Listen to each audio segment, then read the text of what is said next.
Hello दोस्तों, नमस्कार। मैं हूं सतीश शर्मा। आप देख रहे हैं एवरीनीड। दोस्तों, प्रधानमंत्री आवास का जो समग्र सीडिंग ऐप है उसमें डेथ केस दर्ज करने के लिए ऑप्शन आ चुका है। दोस्तों, ये जानकारी आपको मिल गई होगी, सूचना मिल गई होगी। तो आज की वीडियो में सबसे पहले तो हम यही देखेंगे कि समग्र ऐप के माध्यम से जिन हितग्राहियों का डेथ हो चुकी है उनकी समग्र सीडिंग किस तरह से की जानी, ये मैं लाइव आपको करके बताऊँगा। साथ में फिर आपको ये भी एक प्रॉब्लम आ रही है कि जिन सदस्यों की डिलीट आईडी हो चुकी, मतलब मृत हो चुकी डेथ जिनकी हमने दर्ज कर दिया है समग्र पोर्टल पर, उनकी समग्र आईडी आपके पास अवेलेबल नहीं है। तो वो आपको कहाँ से मिलेंगी, कैसे आप उसको सर्च कर सकते हैं, ये भी मैं इस वीडियो में आपको बताऊंगा। तो ये सारी प्रक्रिया कैसे करनी है वो सब कुछ हम आगे इस वीडियो में देखेंगे। तो चलिए दोस्तों शुरू करते हैं। दोस्तों, सबसे पहला काम तो आपको ये करना है कि प्ले स्टोर से आपका जो PMAY वाला समग्र सीडिंग का ऐप है उसको आपको अपडेट करना होगा, क्योंकि ये 3 जुलाई 2025 को इसमें नया अपडेट आया है। तो सबसे पहला काम आपको ऐप अपडेट करना होगा। ये ऐप मैंने भी यहाँ पे अपडेट कर लिया है। ऐप अपडेट करने के बाद जब आप इसको लॉगिन करेंगे तो ऑप्शन आपको लगभग सब वही मिलेंगे।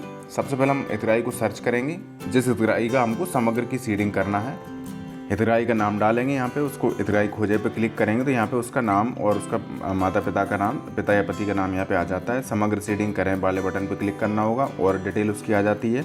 अब यहाँ पे नीचे समग्र आईडी दर्ज करने के लिए ऑप्शन आ रहा है। तो आपके पास यदि उस हितग्राही का जिसका डेथ हो चुकी है, समग्र पोर्टल पर हमने डेथ दर्ज कर दिया है, उसके यदि पुराना आपके पास रिकॉर्ड हो, उसमें समग्र आईडी हो, तो आप यहाँ पर डाल दीजिए। और यदि नहीं है तो मैं आगे आपको ये भी बताऊँगा कहाँ से आपको वो सर्च करना है। तो यहाँ पे मैं सबसे पहले उसकी मेंबर आईडी डाल देता हूँ। समग्र मेंबर आईडी डालने के बाद जानकारी प्राप्त करें बटन पर क्लिक करना है। अब इस पेज पे आप देखें दोस्तों, उसकी डिटेल यहाँ पे आ गई है। समग्र की जो पॉपुलेशन रजिस्टर है, समग्र का जो डेटा है उसके हिसाब से अपने आप जानकारी फैच होकर आ गई है। यहाँ पे आप एक लाल कलर से ये लाइन देख रहे होंगे, यहाँ पे लिखा हुआ है दर्ज की गई आईडी समग्र पोर्टल पर डेथ मार्क की गई है। मतलब इस हितग्राही का, इस जो हितग्राही है उसकी डेथ हो चुकी है और हमने पोर्टल पर, समग्र पोर्टल पर इसको डेथ दर्ज कर दिया है। सिर्फ अभी फ़िलहाल दोस्तों उन्हीं केसेस में यहाँ पे हम समग्र सीडिंग कर पाएंगे जिनका हमने पोर्टल पर डेथ मार्क किया है। यदि आपने आईडी को डिलीट किया है दोस्तों, तो वो फ़िलहाल अभी इस पोर्टल पे, इस ऐप के माध्यम से उसकी समग्र सीडिंग नहीं होगी।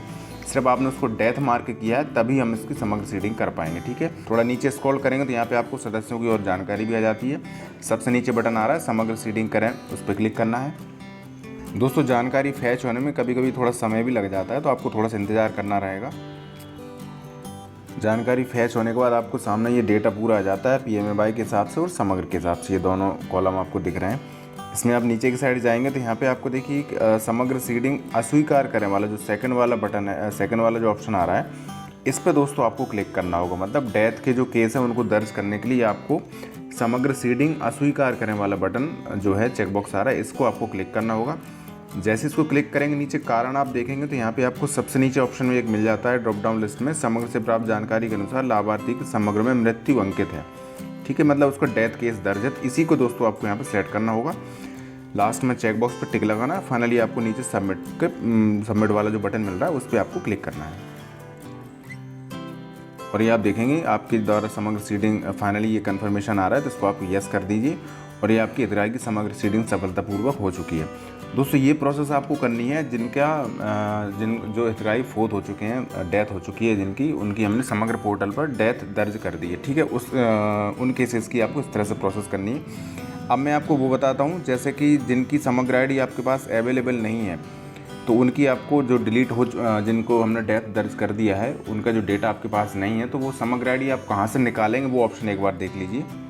ये दोस्तों किसी भी ब्राउज़र में आपको समग्र पोर्टल सर्च करना है। ये समग्र.gov.in ये पोर्टल मैंने ओपन कर लिया है, जहाँ से हमको परिवार आईडी, जिस जगह से समग्र परिवार कार्ड प्रिंट करते हैं, ये ऑप्शन आ रहा है 3rd नंबर का, उसी पे आपको ऑप्शन पे क्लिक करना है।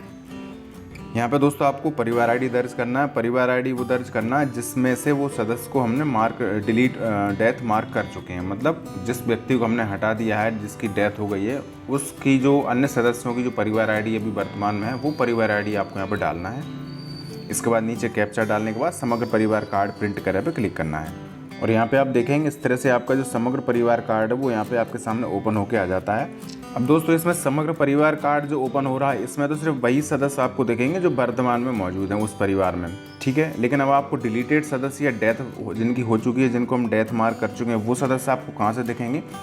तो इसी में देखिए यहाँ पे परिवार के सदस्यों की जानकारी, ये वाला जो कॉलम लिखा हुआ है, इसमें आप राइट साइड में और स्क्रॉल करेंगे तो यहाँ पे आपको एक देखिए सर्च का बटन मिल रहा है, ये वाला। इसी पे आपको क्लिक करना होगा। जैसे ही आप इस पर क्लिक करेंगे तो इस परिवार की पूरी डिटेल यहाँ पे आ जाती है। ये देखिए ओपन होके आ गई है। यहाँ पे आप नीचे की साइड देखेंगे तो नीचे मृत्यु पंजीयन में 2 लोगों के, चूँकि इस परिवार में डेथ हो चुकी है तो दोनों को समग्र पोर्टल से मृत्यु दर्ज कर दी गई है।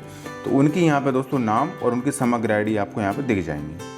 इस तरह से मृत्यु जिनकी दर्ज कर चुके हैं उनकी समग्र आईडी आप यहाँ से निकाल सकते हैं और इसी समग्र आईडी के आधार पर अभी जो हमने प्रोसेस करी है PMAY पोर्टल पर समग्र सीडिंग की, वहाँ से आप समग्र सीडिंग कर सकते हैं। ठीक है दोस्तों, उम्मीद है आपको सारी जानकारी समझ आ गई होगी। फिर भी यदि कोई डाउट हो तो कमेंट करके पूछ सकते हैं। यदि आपने अभी तक चैनल सब्सक्राइब नहीं किया तो फिर से निवेदन है, कृपया चैनल सब्सक्राइब कर लीजिए और अब बेल आइकन भी दबा दीजिए ताकि इस तरह की वीडियो आपको समय समय पर मिलती रहे। आज के इस वीडियो में बस इतना ही। सभी को नमस्कार, बहुत बहुत धन्यवाद।